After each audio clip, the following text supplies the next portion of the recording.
Selamat sore teman-teman semuanya, kembali di channel kesayangan kita, channel Tulang Punggung, bersama konten yang semakin hari semakin wow. Ngopi senja, ngobrol happy sepulang kerja. Sore hari ini spesial juga karena kita kedatangan seorang bintang tamu. Bintang tamu yang akan kita kulik-kulik ini adalah bintang tamu yang unik, salah satu orang yang unik di BTN Semarang. Dia ini orang yang terkenal dari lantai 1 sampai lantai 4 juga kenal orang ini. Dia ini orangnya mempunyai percaya diri yang tinggi juga. Dia adalah Atok. Halo, selamat sore. Selamat sore, Tok. Atok ya. Yes. Nama kamu siapa sih? Atok Fahrudin. Atok Fahrudin. Arab banget ya? Iya, memang aslinya Arab sih namanya. Wah, aslinya Arab semua ya. Atok pakai pakainya Ain. Atok. Tok, kamu di BTN Semarang sejak tahun berapa, Tok? Masuk 2014. 2014 bulan April. Duluan kamu ya daripada aku ya? Iya kan? Iya, benar. Aku 1 Januari 2016. Oh ya, selisih 2 tahun. Duluan. Lumayan dong kamu di BTN Semarang. Ya, lumayan, udah 6 tahun, jalan 7 tahun. Wih, udah jalan 7 tahun, termasuk seniornya dulu. Kamu tuh dulu di marketing ya? Enggak sih, dulu di LDE. LDE itu apa? Loan Data Entry. Dulu kan Oh iya, kayak data ada entry, sendiri kan. Iya, data entry. Dulu di data entry, terus sekarang di administrasi kredit ya? Berarti kredit. LS itu dapat nasabah, terus nanti kamu yang mengadministrasikan berkas-berkas itu atau gimana sih? Enggak sih, lebih ke kayak pelaporan gitu. Oh. Jadi pelaporan ke kantor pusat SMD, NSLD kayak gitu sih. Di bawahnya Bu Sawit berarti ya? Di bawahnya Bu Sawit juga. Atau ini termasuk orang yang terkenal. Saya pernah jalan-jalan ke arah Jatingaleh. Ke arah Jatingaleh, itu ada jembatan, sebelum jembatan layang api Jatingaleh. Waktu itu mau ke arah Banyumanik, lihat ke kiri, wow, ada fotonya Atok di sana, di baliho besar gitu. Dan dia Atok ini Magistra Utama ya? Iya, Magistra Utama. Magistra Utama itu depannya kampus dia itu ada fotonya Atok gitu, termasuk lulusan Magistra Utama MU yang sukses ini, yang Atok ini. Kamu jurusan apa sih, Tok? Aku jurusannya perbankan keuangan. Perbankan keuangan. Cocok iya. banget kerja di bank ya. Iya sih, sesuai dengan jurusan. Nah, sesuai dengan jurusan. Jangan kayak aku tersesat di sini ya. Oh, jurusan apa, Mas? Aku hukum sih ada Masih lah, hubungan. masih masuk lah. Nah, masih masuk lah. Tok, kamu kelahiran tahun berapa? 95. Wah, udah 95. 95 berarti kamu 2014 sudah kerja di BTN, berarti kamu umur berapa tuh kerja 18. Jadi aku masuk ke BTN 18, bertahan sampai sekarang di usia 25. Umur 18 tahun udah kerja? Udah kerja. Jadi Dulu begitu lulus langsung masuk ke sini. Kamu tuh Dulu awalnya magang sih. D3 kamu? D1. Oh, D1. D1. Terus magangnya di magang. sini sekitar 2 bulanan kalau nggak salah. 2 bulanan. Habis itu baru ikut Rekrutmen. masuk rekrutmen sini. Rekrutmen di Apo atau berarti ini tahun ke 8 tahun? Tahun ke-7, masuk tahun ke-7. ke-7. Besok April berarti udah 7 tahun. 7 tahun. Gimana Tok suka dukanya di BTN tuh? Ya, banyak sih sebenarnya suka dukanya. Cuman lebih banyak sukanya karena emang aku orangnya termasuk orang yang ceria kan. Jadi kalau Iya. sama orang pun tuh nggak kayak ya ceria aja gitu, maksudnya ngalir. Atau itu orang yang ceria. Oh, kayak gini, ceria banget. Iya, termasuknya gitu. Tok, kamu di BTN Semarang ada pengalaman nggak yang membuat kamu bahagia banget? Apa ya? Hampir semuanya membuat bahagia sih sebenarnya. Karena kamu juga aktif toh orangnya. Tok. Kegiatannya BTN itu nggak membuat video lah, video vlog competition lah, apalah, kamu tuh selalu hadir aja. Itu memang karena memang teman-teman juga pengen kamu hadir karena kamu orangnya ya ceria. Gitu Iya, kan. mungkin salah satunya Orangnya itu kan kali ya. Terus saya juga cerita juga, atau itu orangnya yang Tok bantu ini walaupun itu nggak pekerjaanmu ya gas gitu ya, Tok ya. Ya selama bisa kenapa enggak kayak gitu sih. Kan saling membantu aja kan, satu sama lain kan juga kita juga Kamu membutuhkan gitu kan. masih bujang ya, Tok? Alhamdulillah masih. Masih bujang. Kayak cewek-cewek deketin atau nah, kamu waktu ini udah punya pacar? saat ini? Belum juga. Belum punya pacar? Belum. Kamu dapat berita kok dulu kamu pernah pacaran dan pacarmu cantik ya? Yeah. Iya dulu sebelum selesai. Kalau pacar yang tampan nggak ada sih. Nggak ada ya. Kirain pacarnya juga tampan, enggak maksudnya cewek tapi pacarnya tampan. Nggak ada kok, santai nggak ada. Nggak ada ya. Apa cantik semua ya, mohon. Alhamdulillahnya. Ya, toh. Kamu pacaran selama kecil udah sampai dari kecil besar itu udah berapa kali tuh? Aduh, berapa ya? Ayo dihitung. Kamu harus ngitung, harus tahu. Berapa ya? Buku alumni itu kamu punya buku alumni para mantan. Saking nggak pernah ngitungin jadi nggak tahu nih berapa. Ayo dihitung. SMP, SMA kita berapa kali? SMP pernah sih, SMP sekali. Habis itu SMA sama sekali enggak, karena kan emang nggak bisa hubungan sama cewek ya. Kenapa? Itu gak bisa hubungan sama cewek? Sekolahnya itu nggak campur dengan cewek cowok. Jadi sekolah aku tuh cowok ya cowok semua, cewek apa itu semua. dulu? Sekolah apa? Aliyah sih, madrasah Aliyah. Oh, madrasah Aliyah, makanya pas sekali namanya auto. Jadi kalau sekolah itu nggak ada namanya cewek. Ya, jadi satu gedung semua itu cowok semua. Yang sekolah pakai peci? Iya. Yang liburnya hari Jumat? Yes.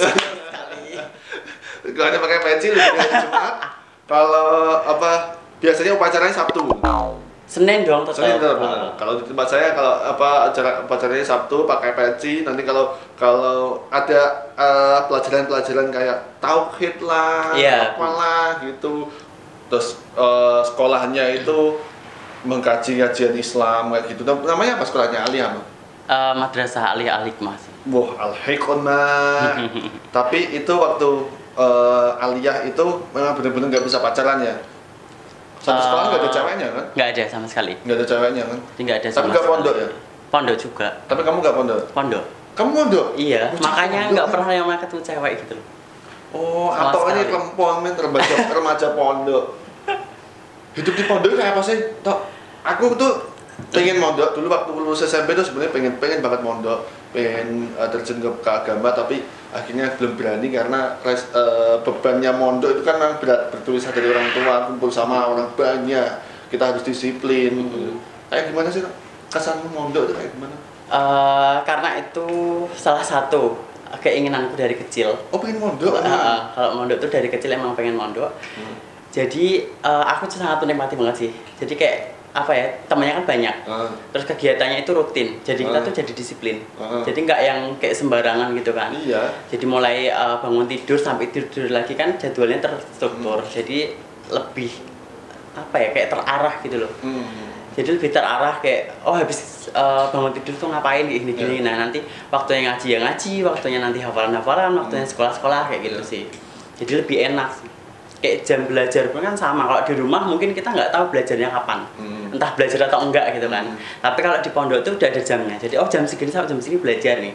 Nah ya udah kita belajar semua bareng kayak gitu. Ada langsung masjid. Iya. Setelah itu sekolah. Terus habis itu kajian habis maghrib zikir sama pengajian kayak gitu. Subuh sebelum subuh udah mandi, udah selesai itu semuanya. Tok satu kamar berapa orang kamu pondok? Dulu atau satu kamar tuh 14 kalau nggak salah. Satu kamar 14 orang? Satu kamar 14 orang. Itu kayak gimana tempat tidurnya? Nggak ada tempat tidur. Jadi tidurnya itu di bawah, cuman pakai tikar? Bukan tikar sih. Kalau dulu karena udah ada kasur lantai, jadi pakainya kasur lantai. Paling satu kasur lantai tuh berapa ya?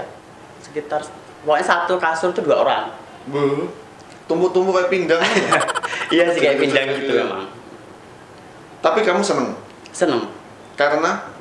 Karena emang itu salah satu keinginan. Terus yang kedua itu tuh memang pelajaran buat aku sendiri, kayak pelajaran sendiri. Pelajaran biar mandiri. Aku nanti mandiri kayak gitu kan, nggak tergantung sama orang. Di mana sih pondokmu? Di Kajen sih, sama si Al-Hikmah itu satu yayasan. Jadi satu yayasan tuh ada pondok sama sekolah. Kajen itu di Pati. Oh di Pati. Kamu orang mana kamu asli? Pati sama. Kamu asli Pati? Asli Pati, tapi pondoknya di Pati juga. Cuman jarak dari rumah sampai ke pondok tuh sekitar setengah jam lebih. Mbak ini siapa tuh? Dulu Kiai Haji Mujibur Rahman Makmun. Masih ada beliaunya? Alhamdulillah masih. Oh masih pengasuh juga ya? Masih. Masih sering ke sana, sowan ke sana? Masih. Setiap pulang kalau pas di sana ada acara biasanya datang. Oh. itulah anak santri itu taatnya kepada pengasuh atau Pak Yai itu luar biasa ya kayak gitu. Ibarat Pak Yai ngendikan kamu gini ya berangkat. Iya, benar. Ada masalah hidup sekarang atau udah besar udah punya anak, udah istri ada masalah itu bawa ke Pak Yai tolong nyuwun tolong itu. Karena memang setuju apa enggak toh? Ilmunya kiai itu bukan hanya satu hal bidang agama aja. Tapi kiai itu harus bisa ekonomi, pertanian, bisa apa, ya kan? Iya, benar. Orang desa, aku orang desa, pelosok Bojonegoro. Sama berarti. Apapun yang jadi masalah di warga, di masyarakat, itu datangnya ke Pak Yai. Entah itu nanti gagal panen lah, apa datangnya ke Pak Yai. Gagal panen sakit lah ke Pak Yai. Iya. Nah, makanya kiai itu kalau di pedesaan itu memang kompleks, ilmunya kompleks kan. Semua ilmu bukan hanya agama, semua ilmu itu tahu beliau itu. Makanya kadang orang bilang wah kiai kok desa banget. Loh kiai itu malah pemikirannya modern loh menurutku. Harusnya menguasai semuanya. Kemasyarakatan luar biasa. Kemasyarakatnya luar biasa, agamanya luar biasa, tirakatnya luar biasa Pak Yai itu. Benar sih. Terus habis itu mondok, lulus, keluar mondok langsung kuliah di Semarang. Iya, langsung di Semarang. Di Semarang ngekos. Ambil D1, berarti setahun cuman ya. Setahun habis itu aku ikut akselerasi. Jadi 8 bulan termasuk praktek. Maksudnya akselerasi itu gimana? Lebih cepat. Oh, berarti percepatan pendidikan. 8 bulan sudah bisa D1, terus magang di PTN itu. Berarti kamu di sini sampai sekarang itu masih kos? Di sini? Masih kos sampai sekarang. Masih kos. Kalau nggak salah, aku sering ketemu kamu di ini ya. Pasar Kambing ya? Masmu juga arah sana ya? Iya bener. Oh, di Jalan Duku soalnya Lamar Kidul. Jadi kan lewatnya memang searah sih. Iya. Atau kamu masih sering pulang Pati? Masih. Motoran? Orang tua masih? Alhamdulillah masih. Orang tua apa atau kerjanya? Usaha sendiri sih. Berusaha di rumah? Buat toko? Bukan. Jadi kayak penggergajian kayu gitu. Oh, kayu. Gitu. Gini, pembuatan atau cuma itu apa? Penggergajian terus nanti dibawa ke, jadi kayak gini, beli kayu nih ke orang. Kayu mentah ke orang kan. Ya. Nanti ditebang habis itu dibawa ke dekat rumah. Nah, dekat rumah itu ada penggergajian sendiri. Jadi punya sendiri penggergajian. Ya. Nah, ini tergantung dari PT-nya tuh mintanya seperti apa kayak gitu. Nah, biasanya kan ada minta yang masih bulat. Jadi kayak lok-lokan gitu. Nah, ada yang minta kotak. Nah, itu tergantung nanti mintanya apa. Kayak gitu nanti baru start ke PT-PT. Biasanya ke Semarang juga kok. Ke Semarang, Temanggung, Magelang kayak gitu. Kenapa nggak nurusin orang tua? Kepengennya gitu sih, cuman belum waktunya. Belum berani juga. Iya. Berarti kan sekarang kan tak keluar dulu, gitu kan? Iya kan, pengalaman dulu. Cari pengalaman dulu. Nanti kalau memang sudah matang di luar, pengen kembali ke orang tua istirahat, kamu yang jalankan, gitu. Iya. Soalnya aman-aman toh. Banyak orang yang mikir bahwa kerja itu melulu kantoran, enggak. Aku nggak selalu sih mikir bahwa kerja kantoran. Orang-orang pebisnis kayu-kayu mebel luar biasa. Kehidupannya luar biasa. Pernah jatuh juga bangkit lagi ya gitu. Tapi toh, sorry itu saya. Kamu itu berapa saudara? Dua saudara. Aku sama adikku. Adik masih di rumah sama orang tua? Adik udah di pondok. Oh, di pondok. Pondok yang sama? Sama. Wih. Toh, menurutmu apa perbedaan santri sama orang yang sama seteman sebayamu yang nggak pernah nyantri, nggak pernah mondok? Ya, kelihatan beda banget sih. Jadi kayak aku ngelihatnya dari sudut pandang bukan karena aku memang orang pondok ya, maksudnya kalau santri itu mereka lebih tahu kayak mungkin adabnya atau mungkin nanti sopan santunnya kayak gitu. Terus kemudian kayak santri itu udah pasti tahu batasan-batasan mana yang boleh dilanggar, mana yang enggak. Tapi kalau biasanya yang non santri ya mohon maaf bukan apa ya maksudnya itu lebih terkesannya tuh kayak kurang disiplin, kurang tahu aturan, lebih liar gitu sih. Karena memang gini toh, aku setuju walaupun aku nggak santri ya, aku nggak pernah mondok. Aku setuju kata-katamu. Karena apa? Karena di lingkungan pondok itu lingkungan yang disiplin luar biasa. Iya. Disiplin luar biasa. Entah kamu ngantuk model apa, ketika adzan subuh, sebelum adzan subuh kamu nggak bangun ya disiram. Iya benar. Aku juga pernah ngalamin soalnya. Iya. Aku ngalamin kayak gitu. Pengalaman di pondok yang seru apa, Tok? Itu yang aku pernah ini, jadi kayak jam 3 itu udah waktunya buat tahajud. Ya. Bahkan udah hampir lewat kan sebenarnya. Ya. Itu belum bangun. Ya. Satu kamar. Ya. Dari keamanan itu bawa air. Ya. Satu ember. Dan siram semua. Siram. Basah semua. Nah, itu paling ini. Sama satu lagi itu dulu pernah kita kan libur. Sekolah libur, cuman pondoknya nggak libur. Kirain itu boleh bawa HP. Ya. Ternyata nggak boleh. HP kita ketahuan. Ya. Pas kita tidur HP itu diambil dan nggak dikembalikan sampai sekarang. Sampai sekarang. Sampai sekarang. Kayak gitu ya ketatnya ya pondok ya. Jadi kayak apa ya? Sayang sih sebenarnya HP-nya gitu kan. Iya. Cuman ya aku salah gitu. Iya, Gimana lagi? benar. Apa aturannya nggak boleh bawa HP kejamnya segitu itu. Dan di pondok itu yang luar biasa toh. Kamu nanti setuju apa enggak? Ketika orang tua membawa anaknya dipasrahkan kepada Mbah Yai, niki putra kula pasrah kalian panjenengan.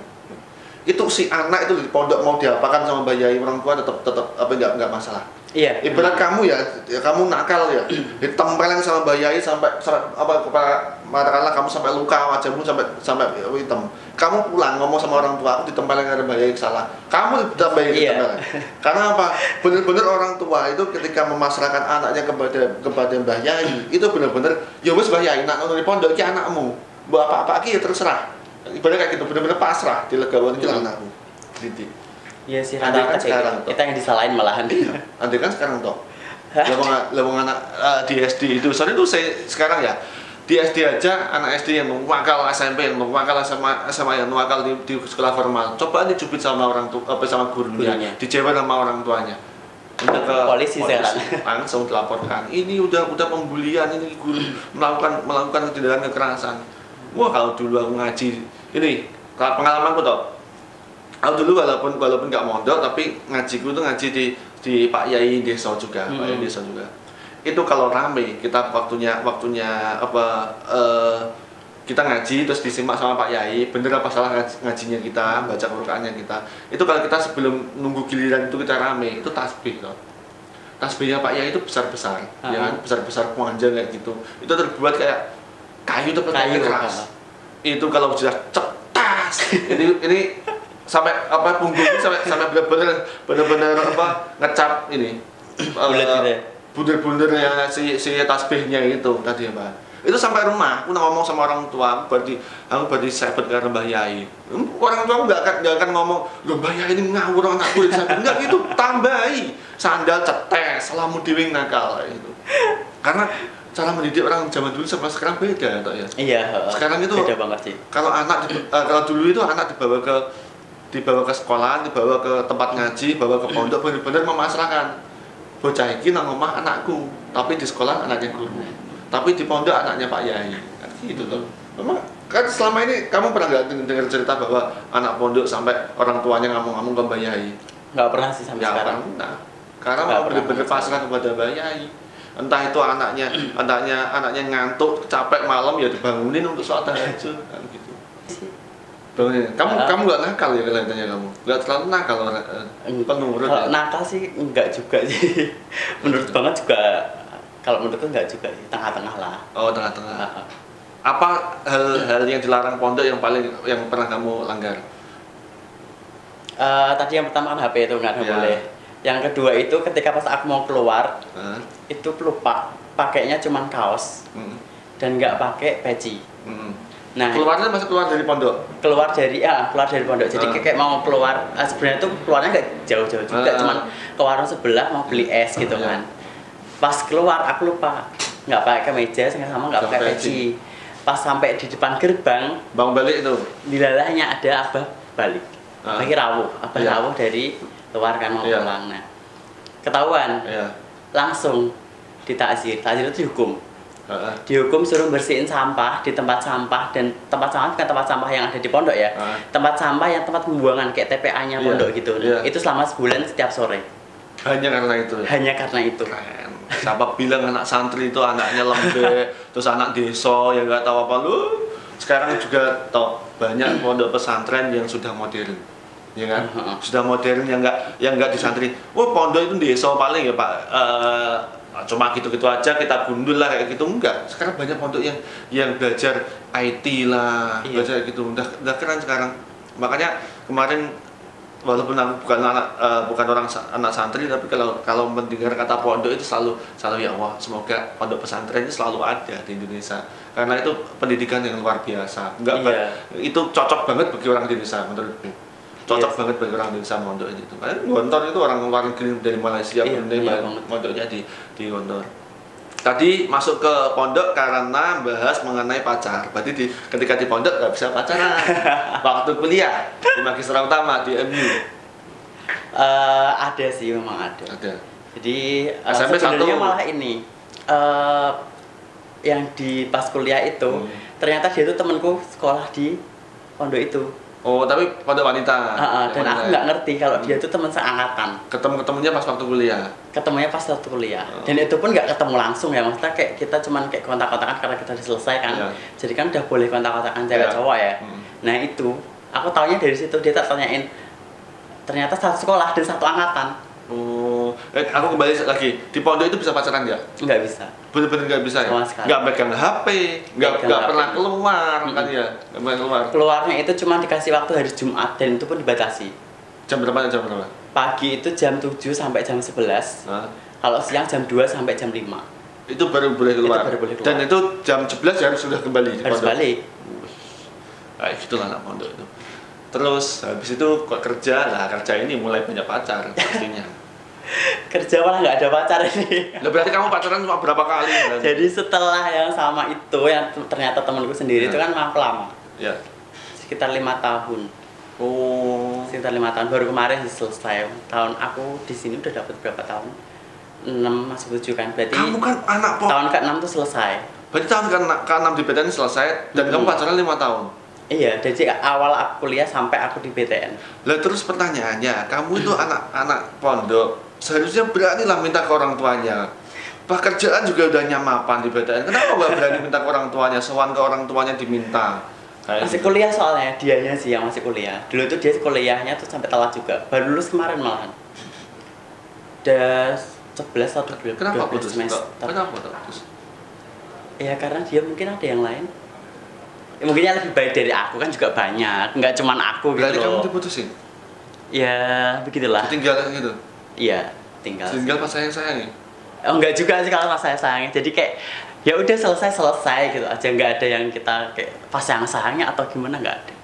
Tapi enggak gini loh. Kalau sayang ya iya sayang, karena kan pacaran nggak mungkin juga kan iya, sayang nggak pacaran. Maksudnya namanya orang putus kan ada alasannya. Kamu diselingkuhi berarti?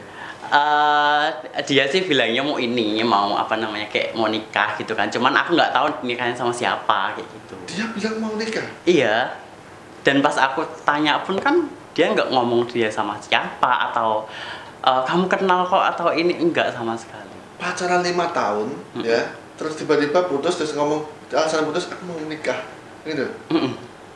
Lu jambret. Ya nggak apa-apa. Kamu terima ya? Ya terima aja, ngapain nggak terima? Kalau emang ada keputusannya dia, ngapain aku maksain? Aku juga nggak mau kalau dipaksain kayak gitu maksudnya. Aku mah baik mas, jadi kayak jagain jodohnya orang. Aku mah baik mas, jadi kayak jagain jodohnya orang. Aku mah baik mas, jadi kayak jagain jodohnya orang. 5 tahun tok 5 tahun itu berarti anak gue 2 tahun tok. 5 tahun ini berarti udah besar anaknya, udah dolor pada 5 tahun kayak nyicil sepeda motor semua tok.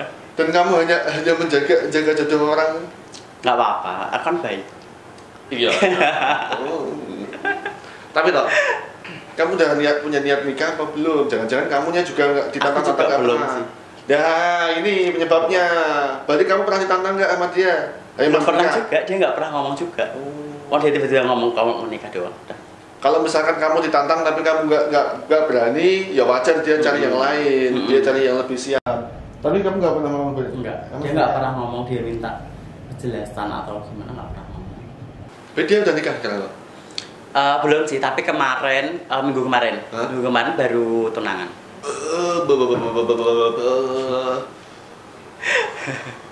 Aku pulang. Nanti apa copyright dong? Tak terus nyanyi. Oh iya. Copyright. Asal itu. Berarti gak apa-apa tak ya? Nggak apa-apa ngapain? Nggak apa-apa ya? Aku mah santai mas. Santai ya. Santai lah. Terus cari anak Mbah Yai itu. Nah, Berat kalau itu ya. ngerapi anak Mbah Yai sebenarnya Gus Atok. Ya kan? Gus itu kan panggilan untuk anaknya Mbah Yai yang bisa menjadi penerusnya Mbah Yai. Namanya Gus Atok. Tapi kamu nggak punya target nikah? Ada sih. Targetnya ya 2 atau 3 tahun lagi lah. Lu sulit banget. Iya kan umurnya juga mungkin mantapnya segitu 278 karena aku udah 25. Aku 24 nikah. Masa? Aku 24 nikah. Aku belum berani. Kalau aku gak nikah bahaya soalnya. Semending wes langsung ono sing gelem tak nikahi. Nah, gitu. Tok, kembali lagi ke BTN Tok. Kamu kan nyuwun sewu ya Tok ya, ini harus aku ngomong. Kamu kan BKP ya. Masih ingin mengupgrade dirimu nggak Tok? Artinya mengupgrade itu aku baru D1 nih, tak kuliah mana Udah kuliah kan ya? Udah selesai. Berarti kamu sekarang udah S1? Udah. S1-nya ngambil di? Muhammadiyah, Semarang. Oh, Unimus. Ngambil jurusan? Akuntansi. Dan itu biaya sendiri? Biaya sendiri. Biaya sendiri sambil nyambi ini ya? Dan lulus kapan Tok? Juni kemarin. Oh, Juni kemarin. Barusan sih. Juni kemarin? Oh, tahun 2019 itu? Atau Juni ini? 20. Oh, istimewa atau sekarang udah S1.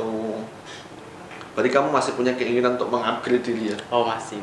Kalau itu masih sih. Sebenarnya pengen S2 juga, cuman belum kuat pikirannya. Ya. Sekarang dinikmati dulu S1-nya sambil nyari yang lebih nyaman lagi, yang lebih enak lagi. Siapa tahu bagi teman-teman ya, teman-teman yang BKP, dulu kamu tahu Mas Rizdi kan? Rizdi AMD dulu. Rizdi. Sekarang pindah ke Sidoarjo. Oh iya tahu. Mas Rizdi dulu kayak kamu. Oh, dari BKP juga, alih status masuk akhirnya jadi. Terus Mas Robi itu juga alih status. Saya tanya sekarang sudah bisa. BTN memberikan peluang untuk. Jadi terus mengupgrade diri. Kalau aku ya, masukan buat BTN juga. Daripada rekrutmen eksternal yang harus kita mulai dari nol, dibuka lagi lah jalur yang alih status. Karena apa?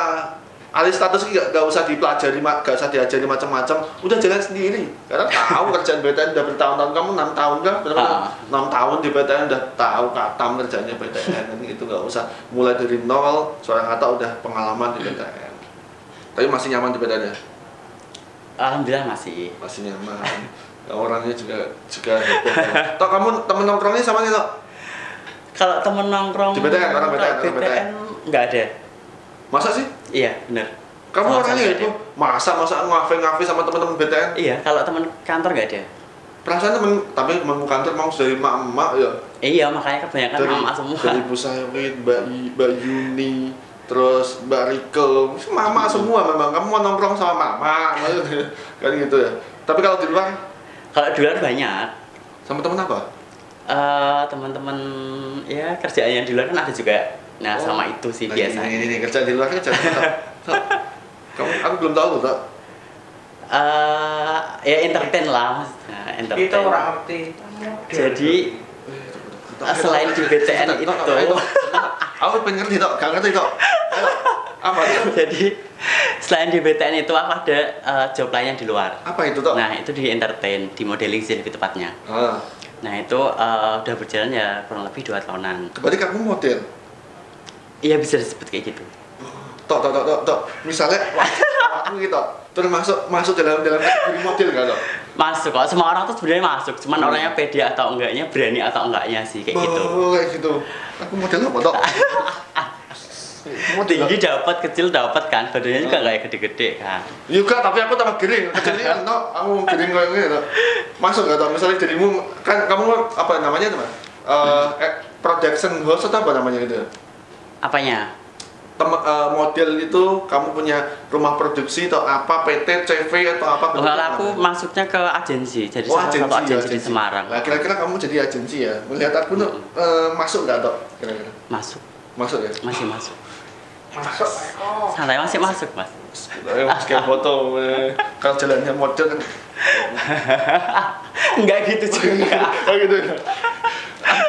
Tapi Tok, Aku tuh orang yang paling nggak peduli sama yang namanya penampilan. Pokoknya aku nyaman nyaman kayak gini ya. Nyaman, artinya aku yang memprioritaskan nyaman dan nggak malu-maluin. Jadi kalau menjadi model kayak repot banget loh. Harus pometan, harus pakai perawatan ya kan? Iya benar. Setidaknya enak dipandang lah. Dan aku nggak pernah sing peduli. Aku enak dipandang nggak sih, enggak terserah orang mau enak pandang aku apa enggak, yang penting aku wes payu kok. Aku banget gitu. Ini juga banget wes payu kok, ya harus dibojo kok. Kalau di kita nggak bisa, jadi kalau mau nggak bisa kayak gitu sih. Harus memang dipandang ya. Modeling itu yang pakai baju jalan atau yang di foto-foto dimasukkan cover itu gimana tuh? Aku semuanya. Oh. Jadi runway iya, photoshoot iya, syuting iya. Yang konsumsi itu apa? Misalkan apa namanya itu butik, atau yang konsumsi itu perusahaan-perusahaan buat iklan atau apa? Kebanyakan kayak desainer gitu sih. Desainer kemudian kayak Margaria juga, batik Margaria pasti kan udah tahu tuh Margaria. Nah itu salah satunya juga Pantera. Selama ini kamu pernah tampil di mana aja toh? Sorry aku nggak tahu teman-teman, sorry nggak tahu. Atau tahu aku di Magistra Utama di Bali gitu aja. Kalau di Magistra kan cuma ambasadornya dia selama 3 tahun. Nah kalau yang di model ini tuh kalau kemana aja, alhamdulillah udah lumayan. Jadi kayak di Semarang mungkin udah kayak di CL, di Paragon itu udah bolak-balik. Itu dari agensimu ya? Iya, terus kemarin juga di BPLK. Jadi teman, saya teman apa toh? Temenmu cantik loh. Iya, bisa dibilang. Cantik ya. Mewah toh. Kalau cowoknya ganteng-ganteng ayu-ayu kok. Gitu. Aku kemarin tuh lihat model turun dari mobil kan mau. Sorry ya, aku kan orang desa, nggak pernah ketemu cewek cantik-cantik. Taunya cantik ya cantik, tapi cantik yang pakai baju yang luar biasa, yang bau itu kan nggak pernah. Aku pernah numpak motor itu tau. Belakang itu gypsy belakang motor ini loh. Dekat kosku. Dia lagi mungkin habis jalan dari situ. Aku dulu kan kos di situ. Aku mau tabrak gerbang loh. Dulu cewek telur aja loh ini kan. Oh cewek modelnya kayak gini. Awalnya lurus putih, kayak bihun. Lurus putih lurus gitu. Mau ngejok kayak ini lurus putih gelombang kayak bihun. Wah itu mulus kayak gitu. Jadi toh menjadi seorang model itu kan juga berat loh. Karena jaga penampilan toh. Iya. Kamu kegemukan nggak dipakai, ya kan? Lah aku pernah gemuk. Aku pernah di angka 76 kilo. 76. Itu udah kamu usaha gimana caranya turunnya? Gimana caranya turun ya udah sampai sekarang stuck di 65. Berarti kamu harus ngontrol dirimu di 65. Kontrol banget. Olahraga dijaga, makan dijaga. Gitu. Jadi kalau makannya sembarangan ya udah berarti dibakar lagi sama olahraga kayak gitu.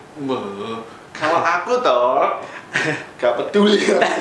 Madu akeh tetep bae kering, mangan sithik yo ngomah kayak gitu. Jadi kalau misalkan aku jadi model gak kuat wes. Ampun gak malu. Aku tak nonton model aja, jadi penonton model aja.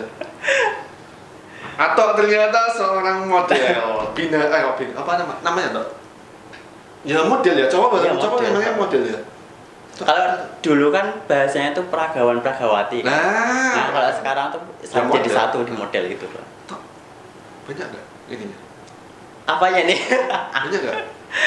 Ya alhamdulillah bisa dapat tambah-tambah. Tapi gini, teman-teman yang di BTN ya, atau apa manajemen BTN juga, atau jadi model nggak pernah ganggu kerjaan kan? Sama sekali nggak kan? Paling eventnya malam atau Sabtu Minggu. Soalnya aku ngambilnya kalau nggak malam weekend. Oh gitu kan, nggak ada yang ganggu BTN.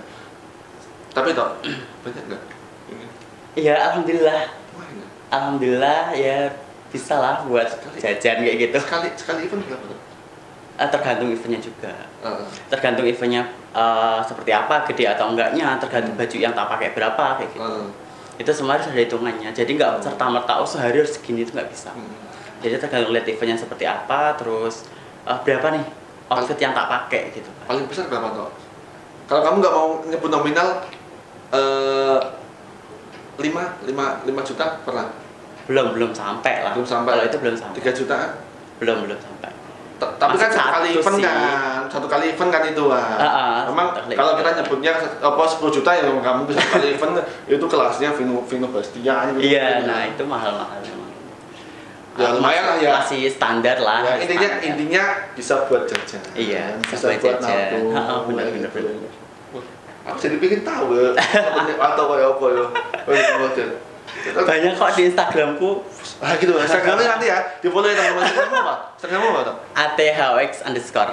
ATHOX Underscore. Nanti dilihat itu modelnya atau ceweknya juga banyak tuh. Kebanyakan lebih banyak ceweknya daripada cowoknya. Aku mau wawancarai temanmu yang model bisa gak toh? Boleh sih. Oke. Boleh aja. Ya kameramen ya, kapan-kapan kita wawancarai temennya atau yang model. Siapa tahu nanti kita mendapatkan mengulik model sekali-kali loh. Mengulik kamera itu bukan WG, Binar, atau kan cowok semua sekali-kali dan orang BTN juga ceweknya BTN ya memang bening-bening tapi kan ya kita udah tahu tiba-tiba ngopi senja tiba-tiba cewek model di sini kan paling deg-degan kan. Oke, gitu teman-teman, terima kasih semuanya perbincangan yang luar biasa toh.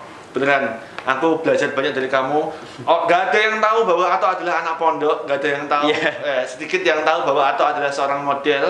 Jadi sore hari ini kita mendapatkan dua pelajaran, dua hal yang penting dari Ato. Terima kasih semuanya. Jangan lupa untuk di like, subscribe, dan komen Tulang Punggung. Dan semoga konten ini selalu menghibur bagi anda semua. Terima kasih, sampai jumpa.